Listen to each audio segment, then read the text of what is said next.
Los adjuntos del sustantivo. Parte 1. En español es normal que los sustantivos estén acompañados por sus dos adjuntos, el artículo y el adjetivo. El artículo. Hay que recordar que el artículo, desde el punto de vista morfológico, posee los accidentes de número y género, pues debe concordar con el sustantivo en esas categorías.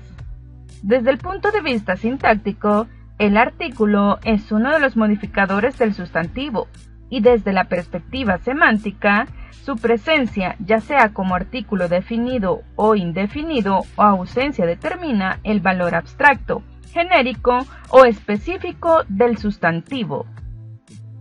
Estudiemos algunos datos históricos. Pérez Rioja apunta que el artículo definido históricamente es un antiguo pronombre demostrativo con función gramatical de adjetivo demostrativo, cuyo acento de intensidad y significación originales se perdieron. De aquí que diversos gramáticos hayan adoptado por excluirlo de las llamadas partes de la oración, y de que otros lo estudien dentro del pronombre. Así que si en algún momento investigas sobre este tipo de artículos, puedes que tengas dos tipos de información.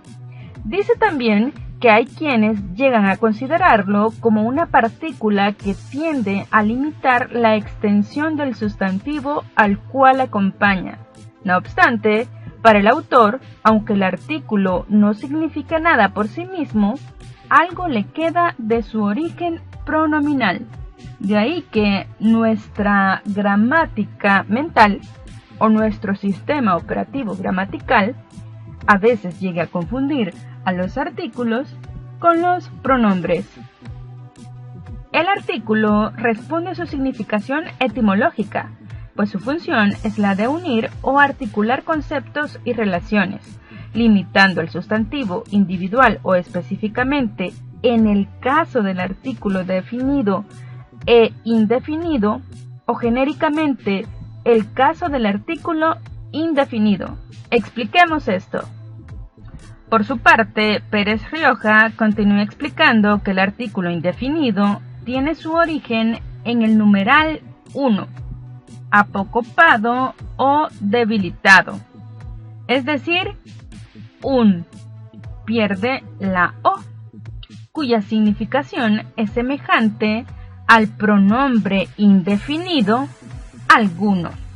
De ahí que digamos unos, por lo que se produce de manera vaga o genérica la determinación del sustantivo. Es importante destacar que los étimos de los artículos definidos pertenecían a la tercera persona. Veamos. En latín clásico, ille. En latín vulgar, ei. En español actual, él. Latín clásico, illa. Latín vulgar, ella. Español actual, lo. Latín clásico, illos. Latín vulgar, elos. Español actual, los. Latín clásico, illas. Latín vulgar, elas. Español actual, las. En español antiguo, el pronombre ela convertido en artículo perdía la A delante de cualquier vocal. Por ejemplo, el espada. En actualidad se usa el cuando la palabra es femenina y comienza con A acentuada. Podría ser un ejemplo el agua, el hada. Estos sustantivos en plural llevan el artículo las, porque son palabras femeninas. Las aguas, las hadas. Se debe tener en cuenta que el artículo el, que acompaña a los sustantivos femeninos, no es masculino, sino femenino y alterna con la. Ambos provienen de la forma antigua ela. Por su desarrollo, dada su evolución fonética, ela sufrió apócope de la A, lo que dio como resultado el delante de determinado contexto fonético. como se explicó en el párrafo anterior. Al final de todo ese proceso evolutivo, los artículos en español son los siguientes. En esta tabla vemos la distribución de género, de número singular y de número plural.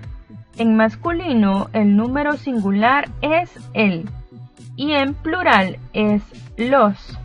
En femenino en singular es la y el, como ya vimos en la regla anterior, y en plural es las.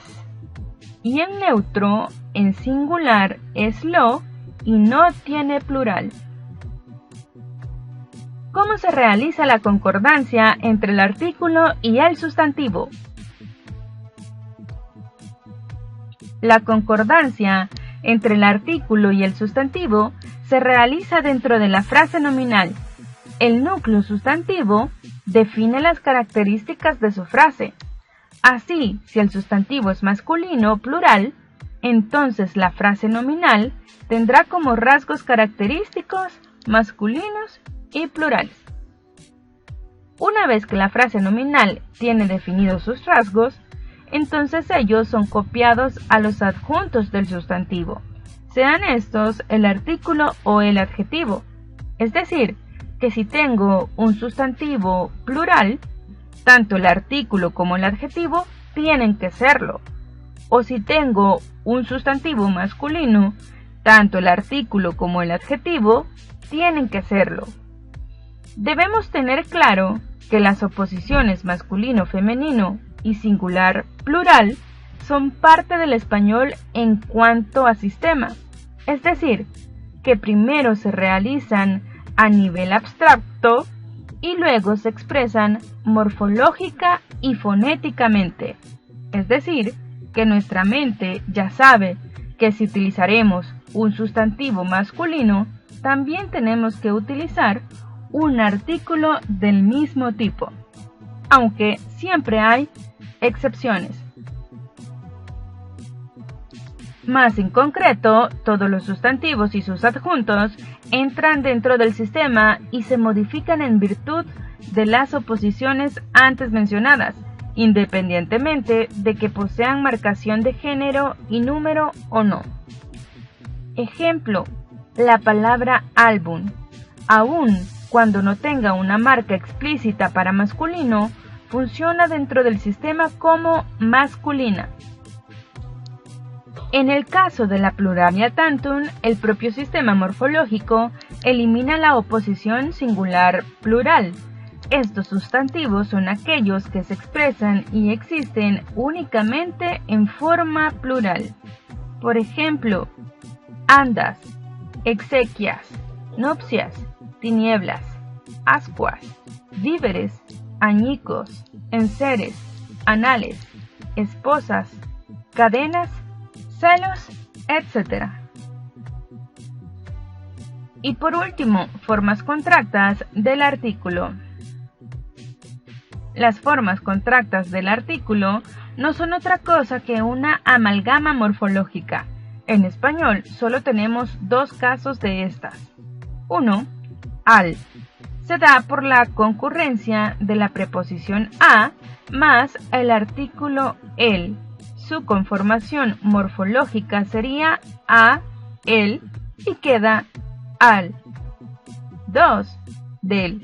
Se da por la concurrencia de la preposición de más el artículo el. Su conformación morfológica sería de más el igual a del.